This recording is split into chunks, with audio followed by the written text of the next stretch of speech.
Hi, good evening, everyone. Welcome to the Footy Express show. This is my first show for the year. Okay, so I'm quite excited about what we're gonna chat about. I want to welcome my top gunner there, Ashraf. He's a top gunner. I know this man for years, and he's been also supporter for so many years. And yeah, we just had a wonderful time. And we also have our mate here, Mona Roberts.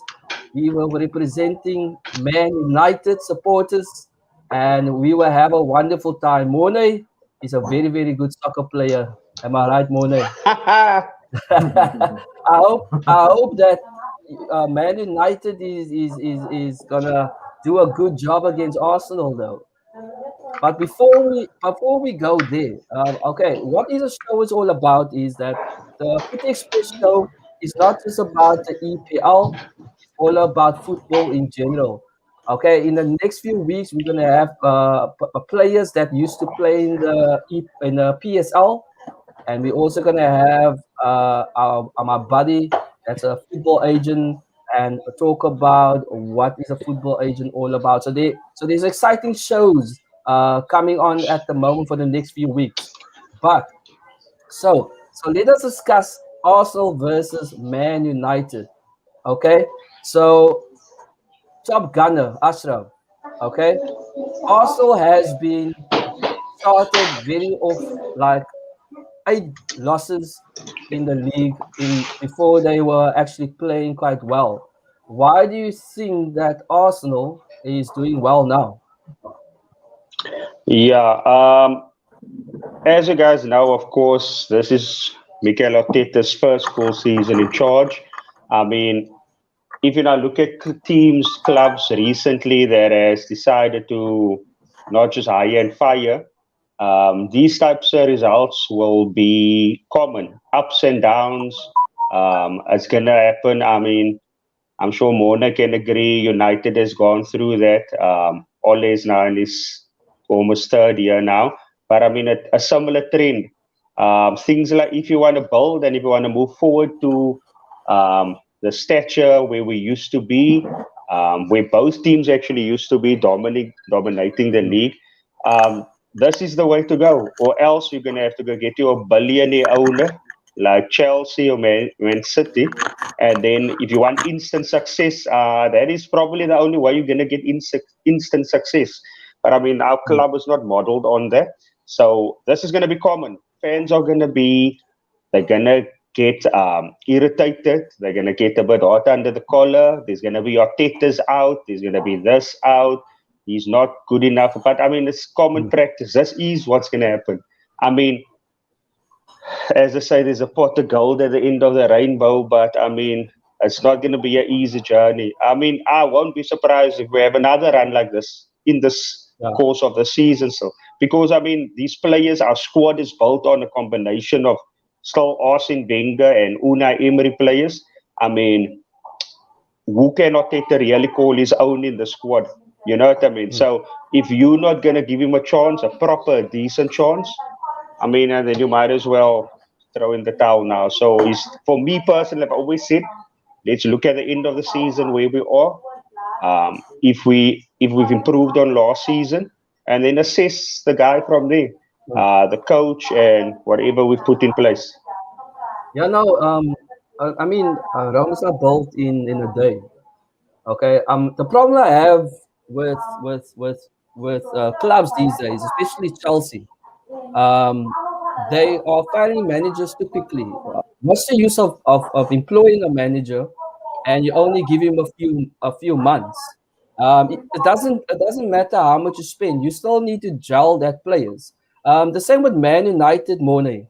Man United started off very badly, and look, I'll be surprised because I was surprised that Oli actually turned it around. I actually thought that he was awful.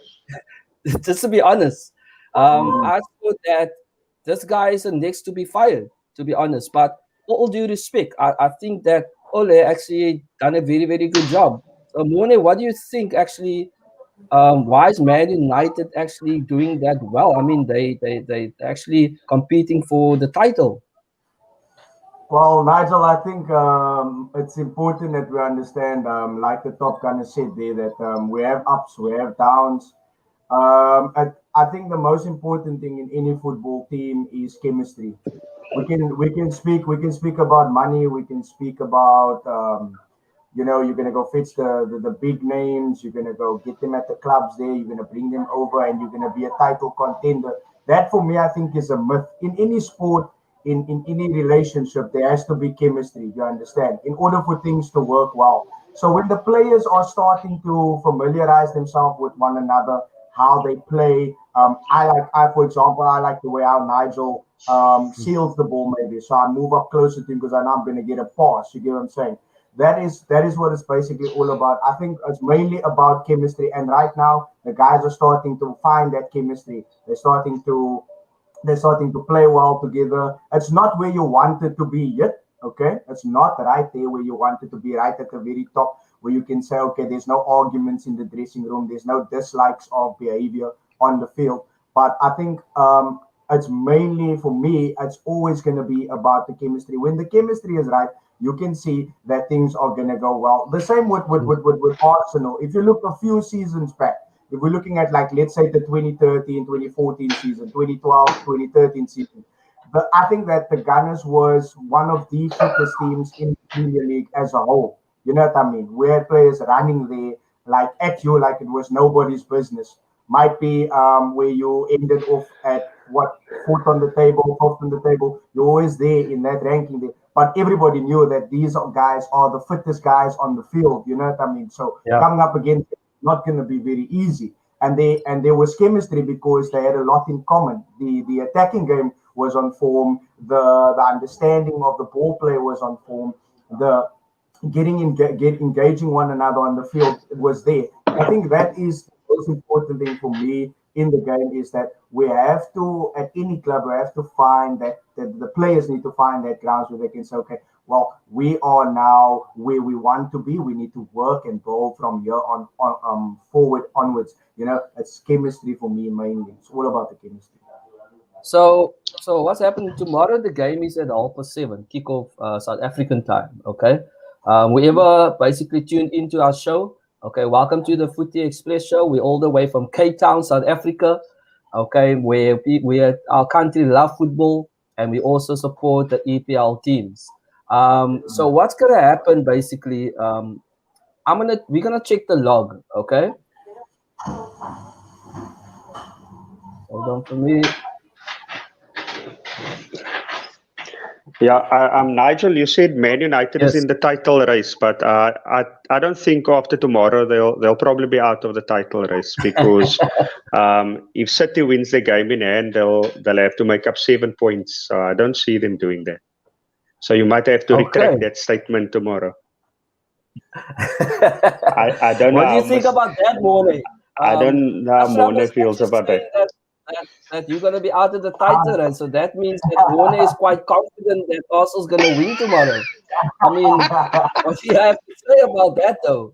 Yeah, I'm okay with the odd banter here and there. That's fine with me. You know what I mean? That's what the sport is all about. I think that is why this game is so beautiful, and that is why we're so attracted to the game, is because we get to do this with one another, pick on each other and things like that. But in all honesty, the reality You is the don't sound reality. so confident, Morley. I mean, No, no, Ashraf no, just no, said no, no, no. that you're going to be out of the title race tomorrow. No, no, no, no, no, no, no, no. Look, Ashraf is allowed to say what he wants to say. But we all know how this goes down. Whoever wants it the most gets it at the end of the day. So we'll see. We'll put our money Okay. where our mouth is for now. Yeah, I think Okay, to go so with that, the fact that they're in the title race speaks volumes for for Ole as a coach. I wouldn't say for the Uh-huh. players or their squad, because if you look at the squad on paper, this team, if they perform, if Man United performs to their true potential consistently, they should be in the title race. Mm. So, but I would actually put it down like Ole did amazing. I'm not one to always to toot the horn of Man United, but the game when we beat you guys in December, it wasn't too long ago, so it should be fresh in your memory. So, the following game you played against Everton, and you were 1-0 down. And I mean, I honestly believe if they never won that game against Everton, I mean, could have been a totally different situation. So I mean, from that Everton game onwards, I mean, they played well. I mean, they dug deep. They got results that they shouldn't have had. But I mean, that shows pedigree. That shows what Ole is trying to do. Ole, as a manager, he's learning. But I mean, he's now in his third year at United. So I mean, it's time to kick on. Yeah, I mean, look, you give them where credit is due. Look, he was laying top, he's laying second. I mean, he's doing a good job. He was laying, only was laying maybe 6th place, or even laying 10th.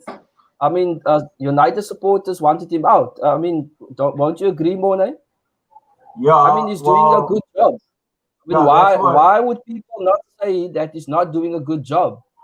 And like Ashraf said, that I mean, he's in his 3rd year, and it shows that what he's doing. I mean, he can. I mean, it takes time to build, and it takes time to get results. I mean, look, everyone knows that I'm an Arsenal supporter, but I'll give credit where credit is due. The man is doing well. One of our viewers just said it now very well. Theo Frey said that it's a marathon, it's not a sprint. I think that this habit of top clubs getting rid of managers like prematurely is it's a stigma in the EPL, really, if you look at it. You know what I mean?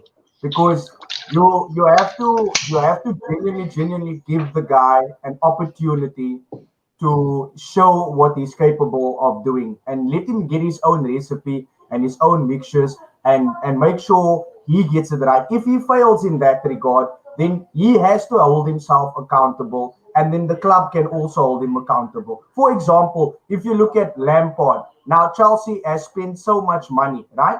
And Lampard hasn't been there for a heartbeat, and now he got kicked out.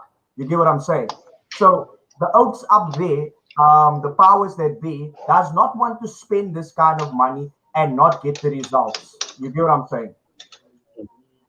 And I think what drives Ole is that there's an emotional attachment with him and Manchester United. The fact that he was a player at the club and that he's achieved so much, you know what I mean? He's very passionate. So now he's considering all angles, you know. How am I making my players feel? Am I giving them the same immunity? The same players, I mean, different players, are they getting the same immunity? Are they getting the same consideration? Am I being fair? You get what I'm saying? So it's all that emotions that he is taking, that he has inside, because he's passionate about Manchester United. So now as a manager, he's simply doing things based on how he feels in his heart. This is going to be the right way for me to do it. And I think that is it with Ole, is the fact that he was also a player that brings that emotional attachment. You get what I'm saying? So but the guys up there is not gonna care when the results isn't there. They're gonna kick you out regardless. You know what I mean? But I personally am against that premature getting rid of managers and stuff like that. Chelsea. Yeah. Look, as you check the log, okay, United is 2nd, okay, Arsenal is 9th. Sorry, I apologize. So Arsenal is 9th. Man United is 2nd. Okay. Yeah. So, but if you check the points, okay, we only played about 19 games. We only 10. Arsenal is 10 points off United. So if Arsenal win tomorrow, okay, they will be 7 points basically behind United. If United win, okay, they will be 13 points away from Arsenal. So I mean, it's going to be a good game. I mean, in the previous game, it was a one team show. What do you think, Top Gunner Ashraf? I think the last 2 games, because remember we also beat them in January last year 2-0. So I think both times we played a good strategy, because it's cut and dry. Ole doesn't have a plan B. Maybe he's got a plan A and a half, but their plan A is to counter-attack you. They're brilliant. Bruno Fernandes can play a ball with his eyes closed from 50 meters to put the Rashford away, or Martial, depends which Martial pitches up. Brilliant on the counter-attack. I think that's that. If we sit deep, like many teams has figured out against Liverpool, especially now, sit deep, they're going to be they're not going to be that effective. But if you're going to press high, if you're going to be chilling on the halfway line, especially with centre backs that's not mobile, they're gonna eat you alive. So I mean, I think Arteta figured that out.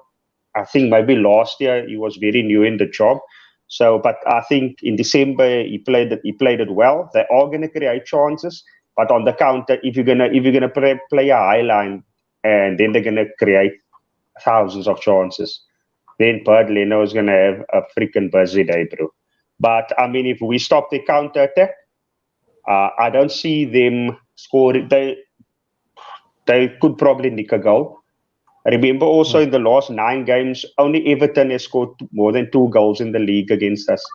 The last 7 or 8, we haven't conceded more than 1. So that's another thing that people hasn't picked up. Our defense has stabilized again. Remember before we went on that run where we lost to everybody, we were the best defensive team in the league. And then things just went haywire from there. But I think in the last 7 games, last 8 games, things has gone back to normal. But I think if we don't play a high line, I can't see United they've got the players to still score. But I mean, if we're going to play a high line, we're going to play into their hands. On the counter-attack, they're devastating. Rashford, he will score 1 on the counter-attack. He might miss 2 or 3. But I mean, you will be there on the counter, bro. That man and Greenwood, pace to burn. Bruno can thread the ball through the eye of a needle. So yeah, that's the only thing we need to worry about. Them on the counter. I can't see them playing through us, because you have seen when they've played against your Burnleys and your Sheffields, when these teams sit deep, park the bus in the center. I mean, United loves playing against an open team. I mean, there was the one game where they were 2-0 behind against Southampton, bro, and that second half, and Cavani came on, devastating. So if we don't play into their hands, I think we've got a massive chance of winning this game. Yeah, look, as you guys check the screen there, head-to-head, okay, the first match was played in October 1984. Okay, overall matches is 233. United won 96, also won 84, and ended in a draw 52. So look, it's United won more, but if you check the current games, okay, United basically did not win Arsenal in the last 5-6 games. Okay, the last match, it basically, I think it ended 1-0, if I'm correct. Yeah. The last time United beat us was in the FA Cup, I think 2 years back. Not last year we won it, the year before they knocked us out. Jesse Lingard still danced on the Emirates. Look, Mone, in the league, I can't remember when. Look, Mone, Dennis says, remember that United's got the best away record. So I think it's going to be a very, very tough game for Arsenal, even though they're at the Emirates. They never been really, the Emirates has never really been a fortress, to be honest. They're still trying to get this Highbury, to make it like Highbury, basically.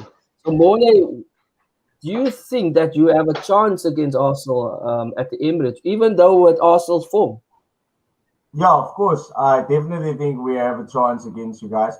If you look at the record, actually, it is a tight record there, because it's like a 13-game difference there. Look, you know what I look, mean? I'm neutral here. Eh? You can't say against you guys, okay? I'm a neutral guy. Can you hear me? Yeah. Well, we definitely have a chance. I think we also have the fact that we lost in the week, and that can affect the confidence again if you lose a match, especially if you had an unbeaten run for at least 13 matches so far. So I think that what the guys should be focusing on tomorrow is just bagging at 3 points, which I'm pretty sure we're capable of doing, especially with the fact that we are playing away.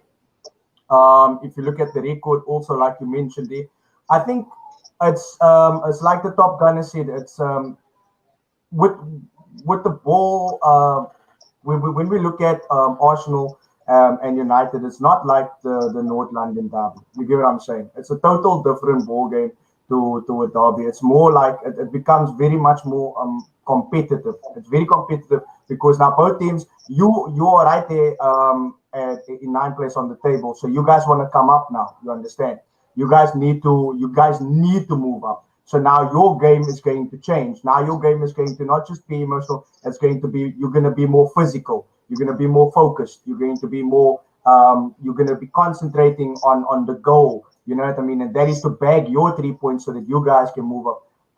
From our perspective, we lost in the week after having an unbeaten run for a number of games, which was good for us. So our confidence is not. So what's the next best thing for us to do now is we now also need to basically mirror the attitude that you guys will come with in order for this to be an exciting game, not just an exciting game, an open game, and also a game that we can safely say at the end of 90 minutes, this was a good to watch. You know what I mean? It was really binge worthy because both teams were playing, both teams were competing, because both teams need the win, especially Arsenal. You get what I'm saying? So it's going to be very, very, very competitive with the fact that you guys really need to bag that points. So you guys are going to come hard. You get what I'm saying? We need to just stay focused. So basically, in every game, I mean, there's always a danger man. Okay. At the moment, we got our danger man here. We got Bruno, we got Shaka. I don't know. Look, you guys will probably have your own guys, but I just think these two guys is on the top level at the moment. Okay. United supporters know that if Bruno is not in the squad, there's no creativity. Also had that problem for 8 games. That's why I think they lost 8 games because there was no creativity. Look, I didn't believe that, but after I saw the game, look, after Rowie started for Arsenal, goals were just coming. So yeah, creativity is very important. If Bruno's not there, okay, United struggle, and the same with Shaka. There's no width on the wings. Arsenal struggle. Okay, but if you compare the two players though, okay, Shaka played 18. Okay, he's got 5 goals. Okay, he's got 2 assists. But look at Bruno. Look how important he is for United. I mean, he played 20 times, 11 goals, and it's 7 assists. That's how important actually Bruno is for Manchester United. Yes. Ashraf, Yeah. so what do you think about these two guys? Do you have your own guys? Maybe you think it's Benjamin, or do you agree with me with Shaka and Bruno? Yeah, now if you look at current form, then basically this is your two form players. Although I have figured out how to stop Bruno from performing. Um, the past 3 games, I've made him captain of my FPL team and he's failed to deliver points. So I believe if I make him captain tomorrow again of my FPL team, he won't perform once more. But Ashraf, I feel likewise with that Lacazette guy, because I have the Lacazette guy in my FPL fantasy Yes. team, You say and, you say it so and beautifully, Mone. Lacazette. I just Kan jy feel ons praat soos ons van ons is Lacazette op jou. now I really feel the same with that Lacazette guy. He hasn't been bagging no points for me at all. And what's happening with the Aubameyang guy? What's going on with that dude? But how can you say that? But Lacazette has been scoring goals. Hmm. I recently, a few games ago, he wasn't even fielding much. He had like 20 minutes game time, 3 minute game time, and then I removed him. But I wouldn't, if I were you, I wouldn't play Bruno in the fantasy Premier League team in any case because I think most people are just picking Bruno now because of how his run rate that he's on. You understand? He has Yeah. a very good run rate. but they are key individuals how in do the you- Premier League that can bag a lot of points just by playing 90 minutes. Yeah, I think also But the Morne, stat, if you you look at the guys- stat, it's over 18 and 20 games, but it will be interesting if you could actually pull up the stat for the last 5 games, Saka and Bruno. Then I'm sure Saka is definitely leading in terms of goals and assists, because the last 5 games, Saka has been phenomenal. This is the current goals, eh? This is the Yes. updated goals that I have. Yes, but I mean, For the if this, if you had to look over the last 5 or 6 games, not the whole season, the last 5 or 6 games, Saka has been outstanding, bro. I mean, he's scored, he's assisted. Most of it goals and assists is probably in the last 5 games. I speak under correction, but 90% of it is. So that is in terms of form, in terms of output over the last 3 or 4 games. I mean, Saka has. So that's why I'm confident going into the game tomorrow that he could step up. Since the Chelsea game, he's been phenomenal. Bruno, I mean, they say form is temporary, class is permanent. So obviously with a guy with Bruno, 2 games, 3 games quiet, tomorrow could be his game where he just unleashes on you. I mean, he could win 3 penalties and score 3 penalties. So yeah. Yeah, look, both players has been quite important for the clubs. I mean, but look at, Shaka, 19 years old. Yeah. I mean, 19 years old. Where were we when we were 19 years old? Yeah. And I think another thing is with going to the Galaxy instead of going to practice or whatever and taking our sport Yeah. seriously. That's how, And look. But also remember, the uptake in Saka's form has been since Smith Rowe has played. Remember, they've played a lot of football together as juniors. They know each other's play. Before Smith Rowe, before the Chelsea game, before Smith Rowe was automatically selected, Saka was playing good, but not that good. But since Smith Rowe was in the team, he's brought out the best of Saka. And likewise, so the two of them as a combination, that is what the most impressive. I mean, that is what has put us scoring goals, made us look good. I mean, we had Oba, Lacazette, Willian, Pepe, freaking season campaigners, 80 million, 50 million players catching on shit all day. You know how disappointed I was in the FA Cup on Saturday. I had people over here.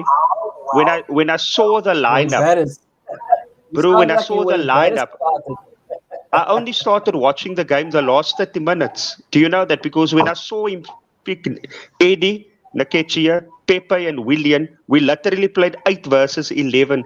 You pick 3 players at the same time who's disappointed you all season. You pick them together. So Arteta is a young coach. He's going to do things like this. But I mean, that was just a brain fart. I mean, even myself, I can't believe. And I mean, Southampton played almost a full strength team. And yet we only lost 1-0 to an own goal. So it just shows if you didn't play that 3 clowns at the same time, like Pepe and Willian shouldn't be in the same stadium at the same time. You know what I mean? They can play, but in the same stadium, the same dugout, it should be. Bro, there was an overlap with Suarez. One defender, William should just run to create the overlap. He just stands there. He does nothing, bro. So the two of them, okay, Pepe scored in the week, but they shouldn't be on the pitch at the same time, bro. I mean, then we're playing a handicap. Then you've got this lighties like Saka and Smith Rowe and Martinelli who's coming back, who just shows up these guys, man. Who just shows that if you have that hunger, that little bit of passion, willing to work hard, willing to run, it makes a world of difference. You know what I'm saying? But I mean, Pep, bro, I can't tell you how disappointed I am, especially in Willian. But But that's another story. Fuck, bro. I just want to go back to Reggie Abrams' comment there. It says Oli is building for the future. I think supporters must stop comparing Oli to Fergie. Look, the same with Arsenal and the same with Man United. I personally think they're in the same boat. It's 2 big clubs that had managers for over 20 years. We are the only 2 clubs. It's sacred. But look, Arsenal and Man United is the only two clubs that had managers for over 20 years. And one guy told me once, he said, I want to win trophies now because we didn't win for over 18 years. So I said, but whose fault is that though? You can't put pressure on this current managers as in now because they have to build. We gave Wenger and we gave Fergie over 20 years to run the club, and obviously they won trophies, but the game have changed. So Fergie went on a high. Unfortunately, Wenger didn't win in a very long time. He only won three FA Cups in the last 16. So Morne, do you think Ole can actually step in Fergie's shoes? I'm not talking about going going for 20 years or 25 years a club, but do you think that he's good enough to actually win the Premiership? Yeah, well, I think he definitely has what it takes, and I think it would be like you said. Now it's unfair for us to want to come and compare managers what that was there previously. You get what I'm saying? But the supporters won trophies. Yeah, the supporters wants the trophies, Nigel, but you have to keep in mind football has changed, right? The dynamics of the game has changed. There's a lot that changed where football is concerned. As far as Ollie is concerned, I think that Ollie has a bright future at the club for sure. Like I said, there's a lot that ties him in with the club, and he's been there as a player. After that he moved on life. He came back now. He started embracing the club again. He's starting to get the hang of things. He's winning more games now. It's not like it was in the beginning. In the beginning, there was a lot of gray areas. We were speculating. We were wondering, is he in, is he out? And if you think about when he just started, he was winning match after match after match, right? And at that point, we already thought, okay, now we're on a good run. Yeah, we're going somewhere. Yeah, we're definitely going to see some silverware in the cabinets again and stuff like that. And at the end of the day, that didn't happen. If you look at our last 4 cup ties, where we had semi-finals, we didn't manage to get across that line. You understand? We got kicked out in our last four cup ties, which I think it raised the concern.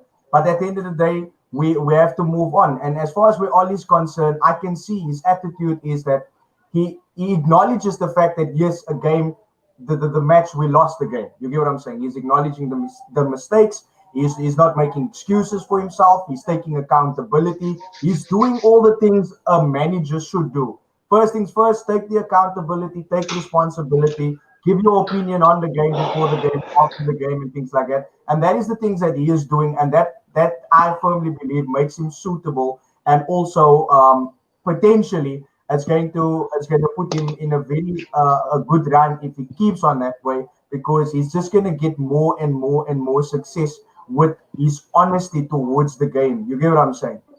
The manager, as much as the players are out there playing their hearts out, and it's a nail-biting game for myself, for us, we the viewers, we the supporters, every game we watch, we anxious, we thinking, hey, what result can we expect today from the boys? And it purely is based on them, what they're going to deliver to the supporters, like you said, who are watching the match. But the manager also plays a major role. And I think that Ollie is having a good run, not just a good run, he's doing his job thoroughly and honestly, and he's taking accountability. And that is the most important thing. And I feel that he definitely can get us some silverware. He just needs to continue, with that positive outlook towards the future, and to get these guys to get it right the first time.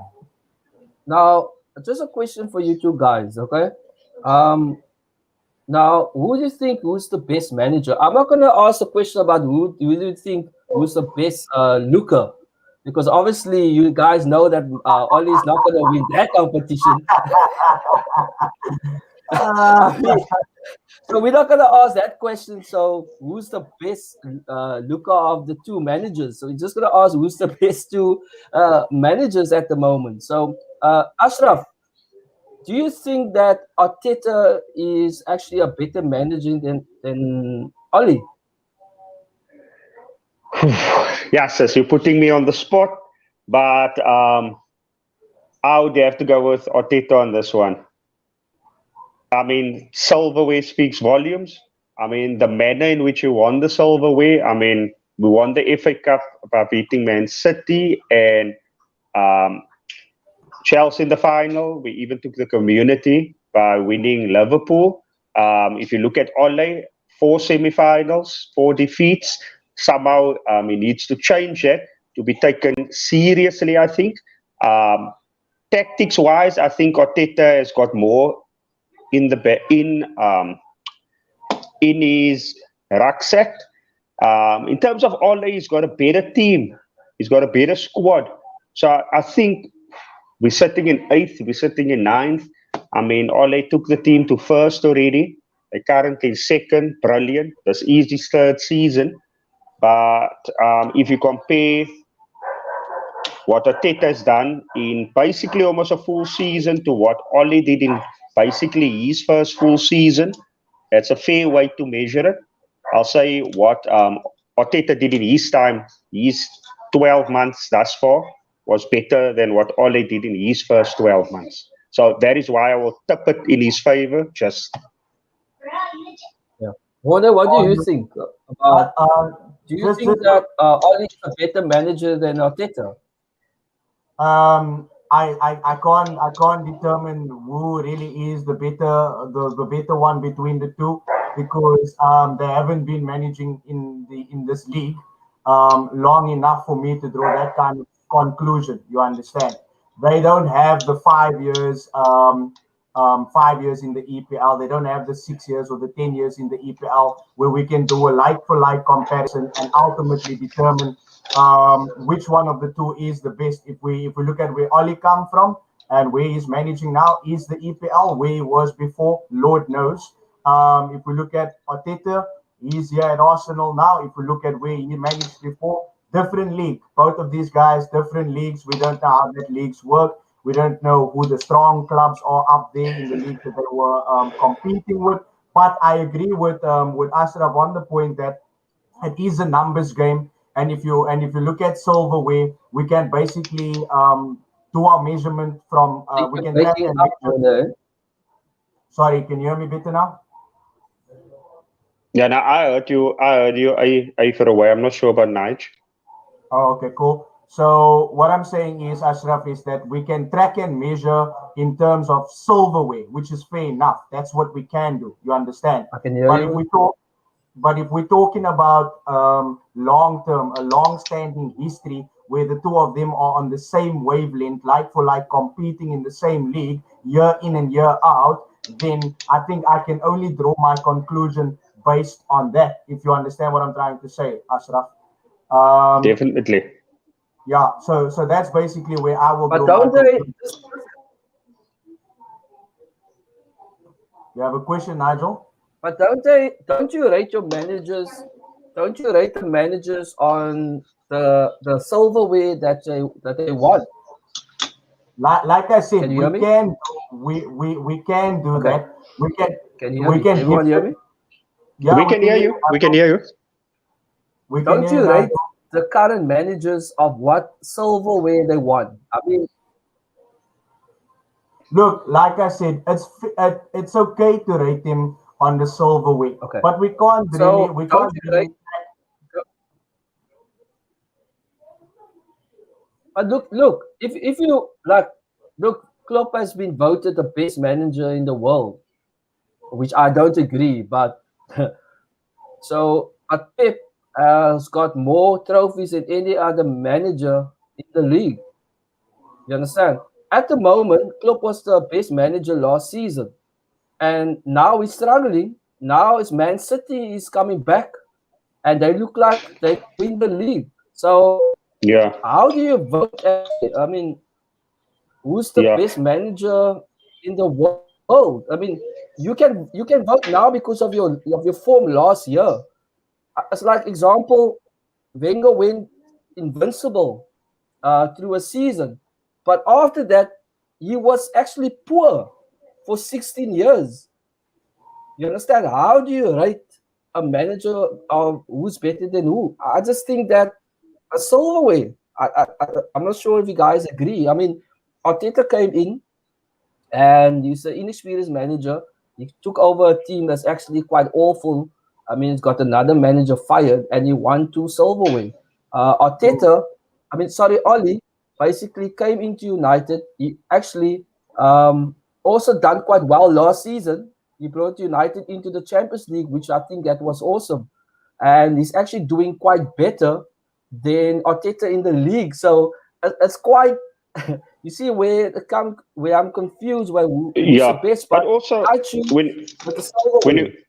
when you come to when you're talking about, I give Ole full due what he's done last year, getting United into top 4, and this year challenging for the league. But I mean, if you look at the caliber of players that United has, that should be the norm. I mean, you're looking at the guy, the world's most expensive, highest earning goalkeeper. You're looking at Maguire, the most expensive defender. Wan-Bissaka, almost 50 million also. Luke Shaw, 40 million. Lindelof cost a pretty penny. You're looking at Bruno. You're looking at prodigies like Rashford and Martial. You have your Pogba, also world's most expensive player at the time. Got Cavani coming in from PSG.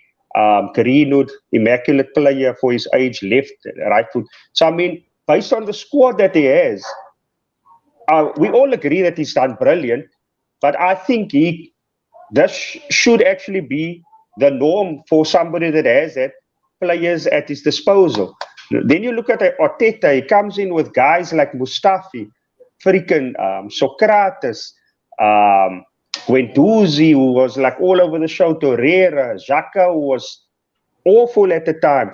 So, I mean, like, not taking away from what Ole has done, but considering the caliber of players at United, these are players that would walk. Look at Liverpool and Man City. How many Arsenal players can play for Liverpool or Man City starting 11? Maybe Oba when he's on form, but with United, at least 4 or 5 of the players should be able to get into the Liverpool or the Man City team, which shows the strength of the players.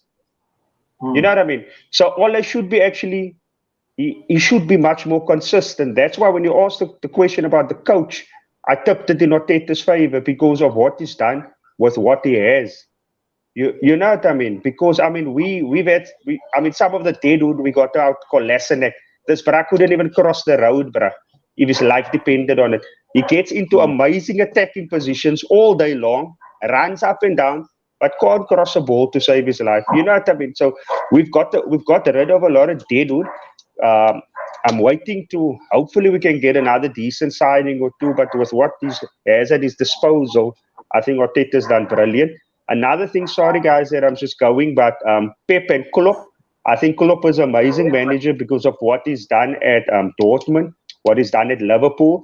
Pep has always been, he's a coach that's had a silver spoon in his mouth all his coaching career. I mean, I could have managed Barcelona, bro, with Xavi, Iniesta, and Messi, Sergio Busquets, all those players. You know what I mean? Valdez in Poles. They even had David Villa. It's like going to PSG, you can win silverware. Yeah, and then he came to Man City, and I mean, he had an open checkbook. So how can you really judge Pep's coaching ability? Can he go coach at Burnley? Can he go coach at freaking Everton? Would he even know what to do? That's why I also have much respect for a guy like Jose Mourinho, winning the Champions League with Porto, going to Inter Milan, winning the Champions League. That is a coach, bro. That is what coaches do, not just have an open checkbook. That's why for me personally, Pep is a good coach, but I wouldn't write him up there. I don't know how Morne feels. I don't know how you feel, Nige, but I mean, if Pep can show me, can come to Arsenal, for example, and turn things around there. But can he do that? So he shouldn't even be mentioned in the same breath as best coach in the world. You know what I'm saying? Where Klopp, amazing. Ole, considering this is his first proper decent job, proper at a big club with massive pressure, he's doing well. That shows coaching capabilities, bro. But Pep, not for me. The problem is that, look, the best manager in the world is obviously Alex Ferguson, and after that is Wenger, and then obviously Mourinho. Okay, Okay, guys, getting messages that we lost connection. If you guys just maybe can message that everything is fine. Okay, that are we still live? Okay, I got a message that we lost connection. So if someone can just basically Now send us we a are message from my that we're side. still I can live. see we live. We're Okay, live. We're cool. fine. We're live on our Yeah. side. Okay, so Dennis Orange sent a message here. Basically, it says American owners are the downfall of both clubs. Okay, both clubs seen as cash cows, or the owners don't know football. Do you guys agree with that? Though, look at Kroenke, the Glazers, as a Man United. I basically agree with Dennis. I mean, these guys don't know football at all. And now you check Chelsea. The problem with Chelsea is that man loves football, but he just loves to fire managers. That Yeah, is he the problem has. again. Yeah, he What has do a you think, Morgan? history. He has a history for kicking you out.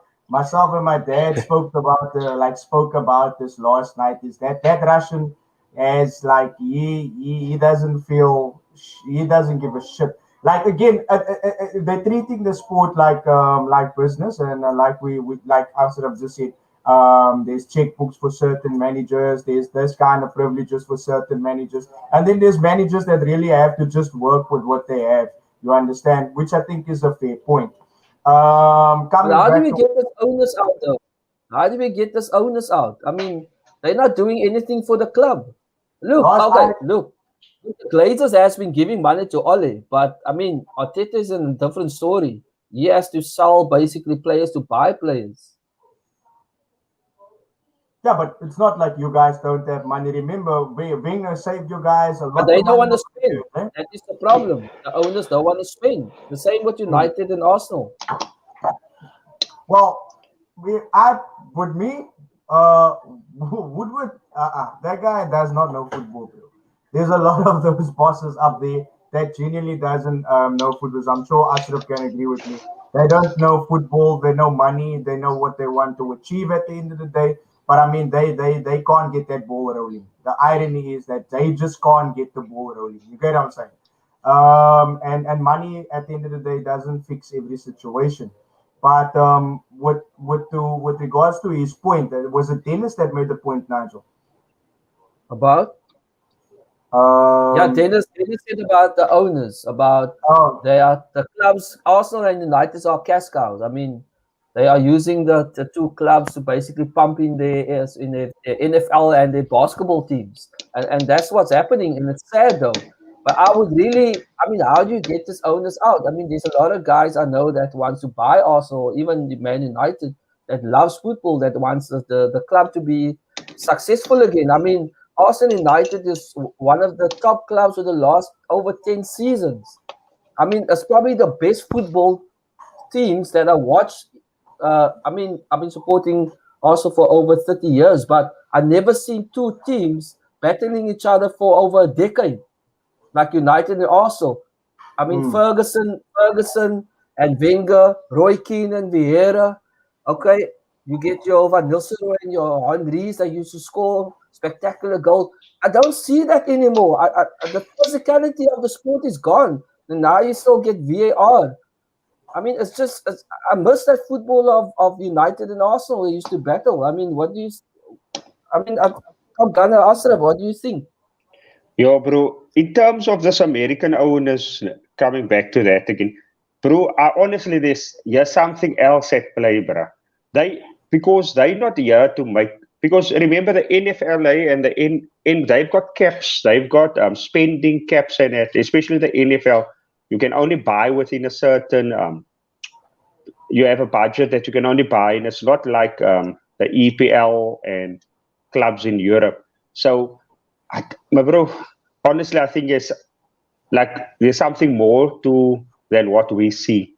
Look at like a Kroenke. This guy that has no interest in football, yet he's allowed to buy a majority share in Arsenal. Like I don't know if it's tax or it's money laundering or what, but it's gonna come out. I'm That's telling true. you. It's and mark my words. I said it on the show, bro. They are not here in this to make money, bro. They can make tons of money in the NFL, bro. Those players are earning freaking 400. They got contracts that's valued at 400 million, things like that. LeBron, they were signing contracts for 300 million. That's money is not coming out of the EPL, bro. They've got that money there. I mean, that massive Under Armour, Gatorade, all of that sponsorships and it. They have got it there, bro. That's where they buying these clubs, the Glaziers and the whatever and the Cronkies and they by Liverpool, whatever group that is. There's something else at play. Trust me. Because, bro, Cronky doesn't need to make money, bruh. His wife is the heir to Walmart. I think she's valued at more than him. So, yeah, I think whatever. Kroenke's worth over 10 billion. I mean, and I mean, he doesn't have passion for football. He doesn't have passion for the club. He doesn't. It's not like he's a gunner or he loves the sport or whatever. So there must be something. There must be getting some type of a tax evasion or tax write-off out of the States by purchasing these clubs in the UK. That's all that I can see. And getting rid of them, I don't know how you're going to get rid of them unless the club just performs very poorly and they're forced to sell. But I mean, if you look at the pride that's associated with the teams in the EPL and the fans and that, I don't think that is something that will happen. You know what I mean? Because there's just too much pride involved. There's just too much like banter between the fans and things like that. We just apologize for Mona is having a slight issue. I think he's back. Mona, you back? There we go. It seems to be working again, yeah. He's back again. Go, buddy. He's back. I should have through point there. Okay. So what's gonna happen basically? This is one thing. Sorry guys about the picture though, but this is the only picture I could get. There's always a thing that the Manchester United supporters basically get Arsenal on is when they won 8-2. But I'll go back into history about Arsenal actually won United first 8-2. And this is actually the picture. So I just apologize. This is the only picture I could get, viewers. I hope you can see basically. I mean, this was in 1950 something. As in the 1952 or something. Yeah. So, I mean, it's history. You can do nothing about it. So the two clubs are even. But if you go back to the United trash Arsenal 8-2, it was just an awful day to be an Arsenal supporter. Sure. So Ashraf, do you think this will ever happen again? I don't see. Bro, if Aston Villa can beat Liverpool 7-2 and Spurs can beat United 6-1, then that can happen again. Especially during COVID, some terrible things are going down. Yeah, but getting back to that 8-2.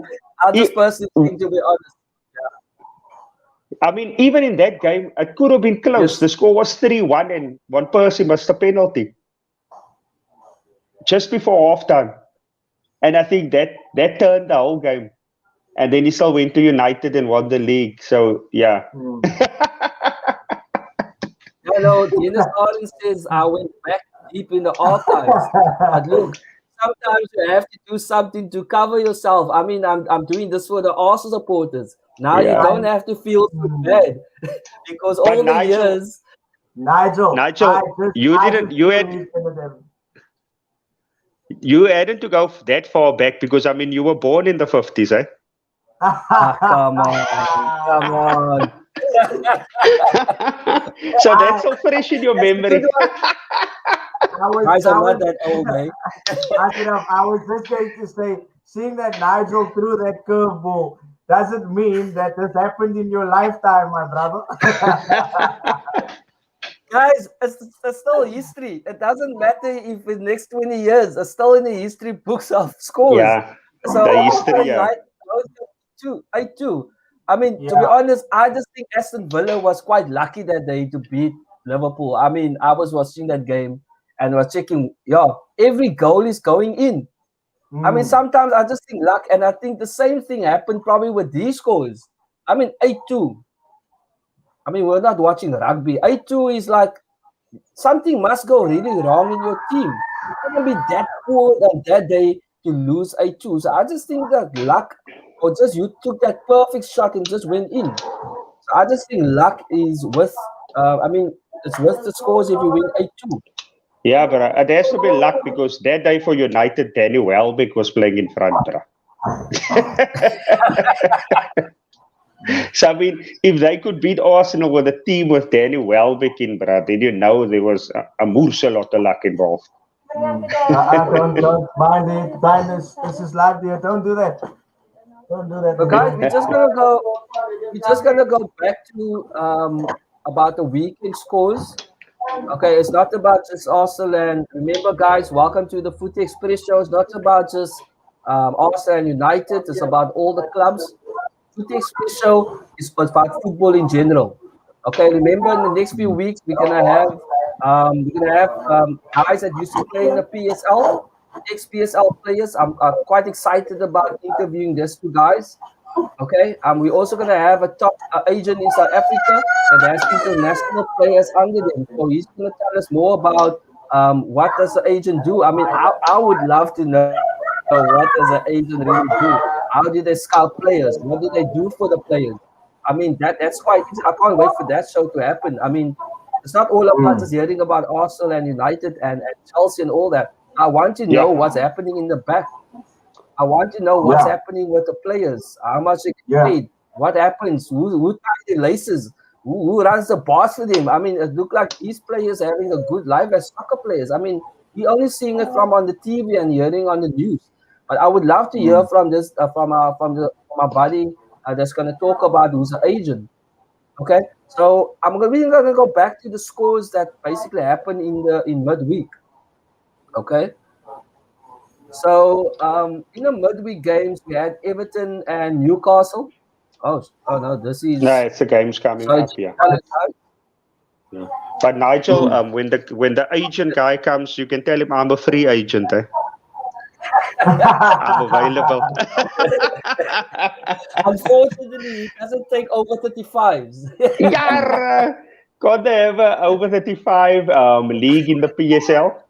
No, we also need scouts. I mean, I also need someone to tie my laces. I mean, come on, seriously. Dennis, Nigel, just to acknowledge Dennis there, and I think most of the other guys feel so.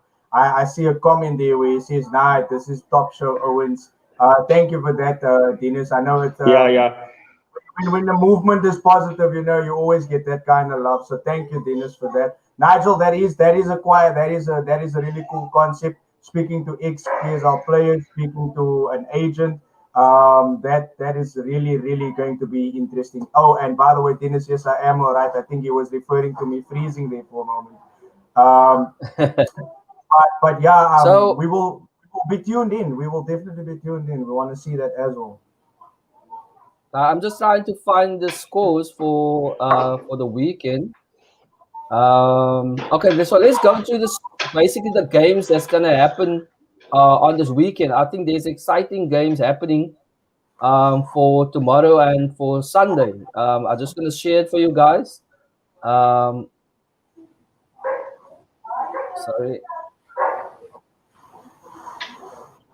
Okay, so we have Everton, the first game, Everton and Newcastle. Look, Newcastle is basically they're on the downfall. I mean, I'm sorry to say, it's Newcastle's own fault to actually employ such a manager. I mean, seriously, that man has retired already. I think he needs to basically take his shoes off and set behind the fire. I think he's done. So Ashraf and Mone, Everton and Newcastle, what do you think the score is going to be? Look, to you, viewers, you can also predict the scores if you want. Everton and Newcastle, what do you guys think? What the score is going to be there? Ashraf, you can go first. It's fine. Everton, Newcastle, probably I'm looking at the 3-1 to Everton. Probably Dominic Calvert-Lewin, 2 goals, because I brought him into my team also. So, yeah. But definitely Everton for the win. I mean, Newcastle can't buy a win now. They're going to be relegated, to be honest. Poor football. I don't think so, because look at who's in the bottom as West Brom, Fulham, and Sheffield. I don't see one of them having the capabilities. Newcastle is already on 19 points, I think. So, and their teams are just, I can't see them. The bottom three this season is just maybe one extra team could be drawn into a scrap with them, maybe a Brighton or something. But that three teams are going down. So I think Newcastle Ashraf, would be safe. Yeah. Can you just predict all the scores? Because we're basically running out of time for the show. Can you just predict all the scores before we gonna come to United and Arsenal and United score prediction now? So you can just predict all the scores, but don't predict Arsenal and United. Just predict all the scores for me. Yeah, Everton, Newcastle 3-1. Man City, Sheffield United. I mean, Sheffield United played the game this week. Brilliant. So 5-0. Chelsea, Burnley. Chelsea 2, Burnley 1. West Ham, Liverpool. West Ham, Liverpool 2-1 to Liverpool. Crystal Palace, Wolves 1-1. West Brom, Fulham 5-5. I'm just kidding. That's probably going to be a 1-0 to Fulham. 1-0 to Fulham. Southampton, Aston Villa is going to be a nice game for the neutrals. Probably a 2-2. Leicester, Leeds. Depends what Leeds team pitches up, but I think Leeds are due 1, so 3-1 to Leeds. Brighton, Tottenham, 2-0 to Spurs. Son scoring both goals. Mone, quick prediction. Well, besides the Arsenal United game, eh? Sure, got you, boss. Newcastle will be very lucky to get away with a goal or two if they're really going to take that match serious. I'm going to predict 3-1 there for Everton and Newcastle. We look at City and Sheffield. Sheffield has a very, very well organized defense, so that's what I picked up from the last few matches. But City for the win, at least 4-2 City's victory. We're going to go on to Chelsea and Burnley. Chelsea, I'm a bit worried about those guys. They just lost the manager. So there's something temporary in place. 2-1. I'm gonna root for perhaps a 2-2 draw there. That's what I think. Liverpool, with their victory, their confidence is up now after that match in the week against Spurs. So they'll probably get West Ham down to 3-2 victory. Palace and Wolves. I'm gonna go with Ashraf on that one. That's both teams are very strong. So you said 1-1 there, Ashraf, if I'm not mistaken, right? Yeah. I'm gonna go with you on that one. West Brom, Fulham. Fulham is in good form. Likewise with West Brom. I'm expecting a draw there, and that's gonna be a 1-1 draw. Southampton, Villa. Villa also in very good form at the moment. Southampton, well-organized defense, well-organized midfield. I'm going to anticipate Villa maybe picking up a victory there, 2-1 to Villa and Southampton. Leicester City and Leeds. Leeds have a very good squad. There's no two ways about it. There's key individuals there that I like it. I've seen how they play. I think they have a guy striking for them, Bamford. I don't trust him at all. So I'm going to give Leicester the benefit of the doubt against Leeds, especially seeing that Leeds are so strong as well. 3-1, Leicester winning that match, and Spurs and Brighton. If Mourinho does what he should do and play the right team, I'm referring especially to the two that they had on form a couple of weeks ago, the Son and Kane combination. Then he could Kane is injured, eh? Yeah, okay, Kane got injured. Yeah. Vardy is also injured. Vardy and Kane is both out. So then, I don't think. I think Brighton is gonna surprise him, though. To be honest. Well, if we look at what happened in the week, I think Brighton can, build on that. But if like I said, if Mourinho is doing his job right, he can get away with a victory, and that I think would be like a 3-0. Okay, let's go to United and Arsenal prediction. Okay, Theo Frey is one of the biggest Man United supporters I know. I mean, I will tell you about Theo Frey. I mean, this man, we sit nights and talk about and argue about the game. But Theo's Theo is very confident that that United is gonna get a 2-1 win. But the last time he predicted 3-1, and actually and also one with a penalty with a Aubameyang 1-0, and he was quite upset about it, and Yeah. and he was only out. But look, but he's predicting again the 2-1, Theo. I want to hear about Ashraf and Mone. What is your predictions though? Because I really can't predict about this game. It's gonna be a tough one though. It's going to be 1-0 to Arsenal, perhaps a 1-1 draw. But we're going to go 1-0 to the Arsenal, 1-0 to the Arsenal, 1-0 to the Arsenal, 1-0 to the Arsenal. I'm done.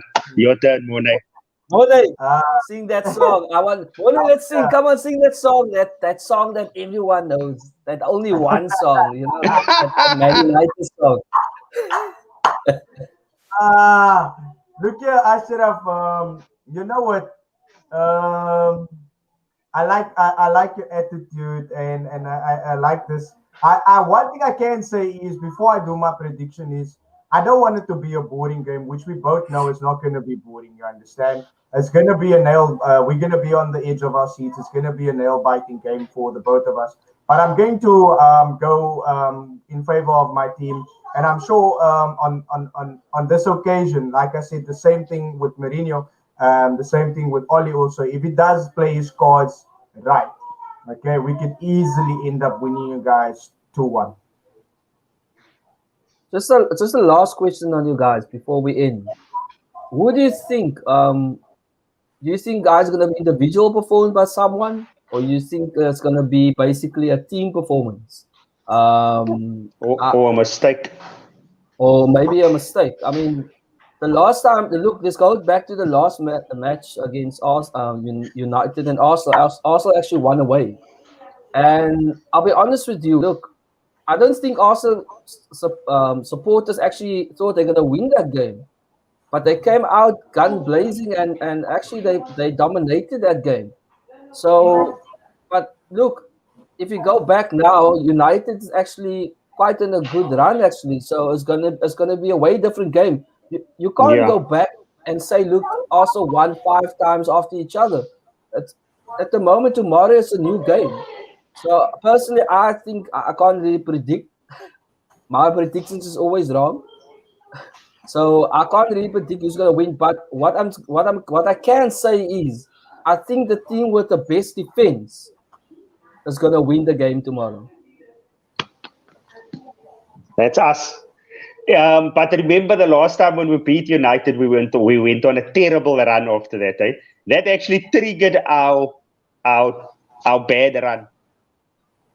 You remember we beat United, and Yes. then after that things went downhill from there, bro. So yeah, Okay, I think Wayne Wayne Kader. Kader says 1-1. I think that is Now, if you honest and you are not trying to kid yourself, that is probably the most likely result. But but I'm look, backing my Wayne team. Kader is a Liverpool supporter. Hmm. But I'm backing my team. It's going to be 1-0 to Arsenal or 2-1 to us. I respect Mona. He says 2-1 to his team. I say 2-1 to my team or 1-0. But the W, the Mornay, W is Mornay, ours. Mornay, Yes, sir. take out that Arsenal jersey you have in your cupboard. Don't be shy. It's under his jersey. Nigel, but you know what? You are right when you say that we shouldn't be reflecting on the past. Yes, it's always good to go back to our achievements Almost. of the past. But remember that success is really short lived. You know what I mean? We can't keep making references to the past. We have to look to the now, and we have to understand the dynamics of this game for tomorrow. We have to understand that things have changed in football, and players come out there with different attitudes. I definitely think that I'm gonna take you guys to the ground. I'm gonna put a nail in your coffin just to to Okay, guys, it was your next couple of fixtures are going to be fixtures that you are going to dread for sure. But I'm going to be the one who's going to make sure that it's nice and sweet. Firstly. okay, guys. Thank you for coming on the show. I think it was a wonderful chat for our first show. Okay, guys, for the viewers, if you want to come on our show, okay, if you want to come on the Footy Express show, just let me know. You can message me, you can WhatsApp me, you can email me on nigellewan9@gmail.com. You can email, you want to be on the show. It's all about football for the love of the game. And also, please subscribe to my channel, okay? Look, my daughter watches YouTube channels about the kids every day. And it's like, welcome to my channel. You must subscribe. So, guys, please subscribe to my channel. And also, if you want to be on the show, okay, please let me know. I would love to have everyone on the show talk about the teams. Okay, on Monday, okay, we're gonna have our my friend Skara is an Everton supporter, and also we're gonna have Grant, that's also a Liverpool supporter. So that's gonna be a hell of a show. A Merseyside. So guys, thank you very much. I see the kids is there. I hope they support you guys' team. Arsenal. Who's the best team in the world? Let us see a Man United or Arsenal. Arsenal.